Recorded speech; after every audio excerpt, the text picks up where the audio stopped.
Oh, I'm Carl. I'm a Rail Nation addict. I live in the U.S. near Kansas City, right in the middle of the country. My Rail Nation avatar is Grampsville, but you can call me Gramps, everyone else does. I want to take a few minutes to introduce you to Rail Nation. We'll call this video Newbie Lesson 1, but you don't have to be a newbie to watch. Even if you've been playing a while, you may learn something new. I've been playing 3 to 4 years and I still learn new stuff regularly. And that's part of what makes this a great game. Rail Nation is very different from any other simulation game I've played. You don't get anywhere by destroying other cities or hurting other people. It's social. It requires teamwork and relationship building. Sure, you can haul by yourself, but you won't get very far in the game, and trust me, you won't have near as much fun. Cooperation and teamwork are the key components to this game. Your team is not just you and your corporation. Your corporation needs to play well with others in the city and the region. Only through cooperation can you really be successful. I often say, together, we can win. Divided, we will fail. It's very true. Once you or other players start declaring rivals or sabotaging other teams, players, or cities, your chance of individual or team success are pretty much over. Before I start talking about actual gameplay, I wanted to highlight something else that cannot be stressed enough. You must have patience. Knowing when not to haul something is maybe even more important than knowing when to haul and what to haul. A couple trains to the wrong place at the wrong time can be very costly to yourself and others. And I'll explore that in a later video, but just know it's very important. Another thing to know is that in each of the 3 different game scenarios, there are corporations with chairmen and deputies. Often there is a person or two that will act unofficially as mayor for the town. In the European scenario, they made that mayor an elected job. There's also a city council, a regional president, and a regional cabinet. Those people aren't there to tell you what to do, as much as to help you know what to do. And for the most part, they ensure communication and direct traffic. They're usually experienced players and generally happy to help you out. If you're successful, it helps them also. Nobody, well, except for a few random weirdos, want anything but the best for you and for you to learn as much as possible. As I mentioned, there are 3 different scenarios. Don't be intimidated by this. They're all the same game with just a few different variations and maps. The USA scenario, well, is a semi-real US map and pits 25 western cities against 25 eastern cities. There are bonus points for being on the winning side. As you can see here, our blue team really beat up on the red side. There's also the classic scenario, which uses a fake map with 50 made-up cities, and they add passengers as a requirement in this game to make it a little more interesting. And then there's the European, which is the newest version, and it also has passengers, and as I mentioned before, it has mayors and regions and stuff. It uses a semi-real European map that has 10 regions of 5 cities each. Top regions get extra points. There are also passengers in this game, and there's a new twist with landmarks, which will be a topic all to itself. I'll cover each of these games in more depth soon, but it is worth mentioning that the classic and the European games are available for Android and iPhone. Now I'll try to explain the game in the most basic terms.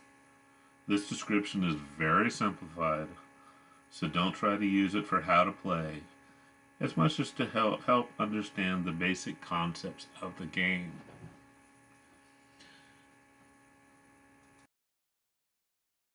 Take a look at the classic scenario just for the very, very basics of the game. what you have here is a real-life simulation game. You have a city, and as you travel through time, that's where the different eras are. You start with an old, slow steam train, and you get to faster electric trains, diesel trains, as time moves along. The cities start off small as well, and your objective is to bring them supplies so the cities can grow. Now this game is an Era 1, so it's starting slow, and we've got slow engines.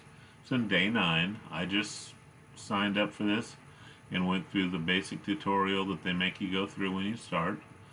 They have you click a whole lot of stuff, but really you don't understand why you're doing it most of the time. So I'm going to open up the city information. Well, first let's say we've got a coal mine, we've got a grain farm, we've got a cattle farm, we've got lumber storage, we've got a sawmill, and over here we have an iron ore mine. Okay, I'm going to open up the city information. As you can see, the city has 4 goods that are getting close to level. You don't know what that means yet? That is fine. Let's start with the other goods. These are other goods, grain and boards. You can deliver those to the city accepts them, but it doesn't help the city for you to deliver them, and you do not get any prestige or points for delivering them, but you do get money. So sometimes that's worth doing a little bit. Then it has the 4 required goods. These are the goods that the city needs to be able to grow. Every 15 minutes, the city consumes goods. As you can see, we're about 3 minutes away from a consumption. So we'll watch that clock here. You can see 1 good, the cattle, are in green. That means that when the city consumes, there will still be enough for it to make it to green during the next cycle. The city will grow. This is currently level 4. It will grow to level 5 once all 4 of these goods reach green in supply. You can see the lumber is a little bit short. The goal down here, if you can see it, for city growth is 4,020 tons. Coal, it has more than enough, but it doesn't have enough to survive a consumption by the city. So therefore, it's still yellow. If it gets a little bit more, where the consumption will get it, will keep it above that minimum amount, then it will turn green like the cattle. The 2 red ones, well, they're just short all the way around. So you can see this one actually lost a little bit of good with a recent tendency.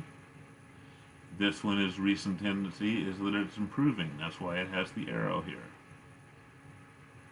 Once the city reaches level 5,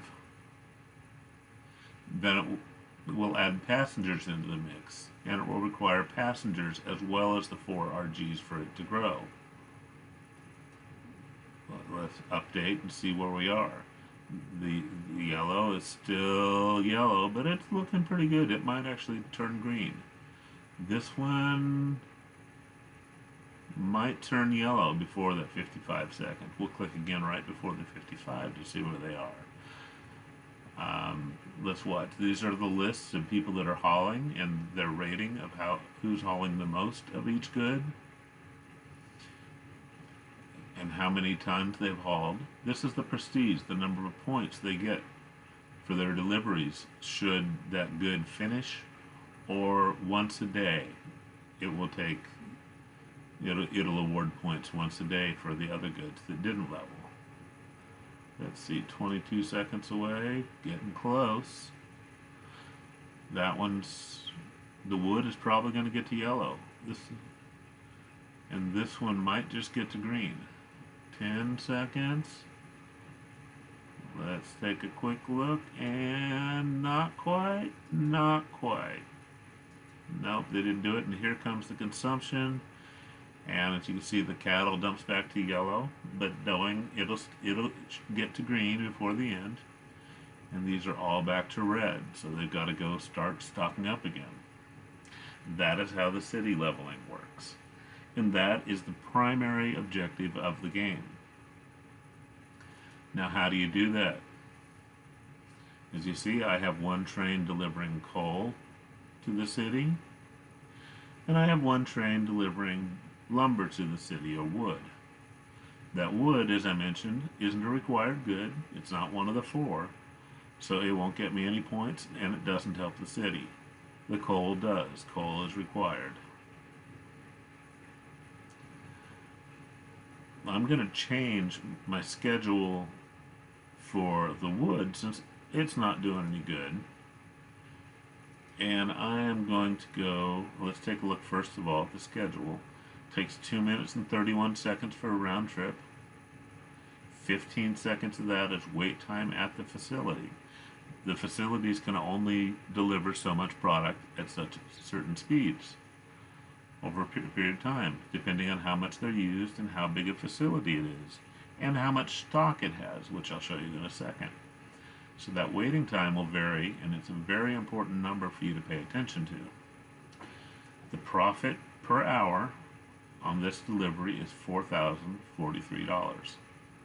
Now I'm going to delete this schedule, and I'm going to go to the other good that the city doesn't need, which is wheat. And we'll take a look at that. That actually brings in a little less money at $3,900 with, again, 15-second wait time, 2-minute, 49-second round trip. And that, again, doesn't help the city. But if I take that wheat and deliver it to the cattle, it brings in less money, $36.26. And these, oops, let me bring the cattle out of there. Okay, $41.72, so it's actually pretty decent money.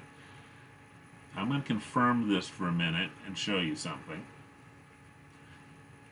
I'm delivering grain to cattle. Now, if I look at the grain farm, you see this industry produces raw materials, so no goods are needed for production. So the grain just grows. The trees just grow. The coal and the iron ore just come out of the ground. Those are raw materials. Other things like cows need food. They need grain.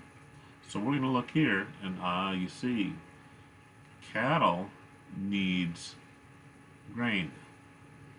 Well, the amount of grain that is available to that farm is going to have a big effect on how long it takes to produce cattle and how fast they can load those trains.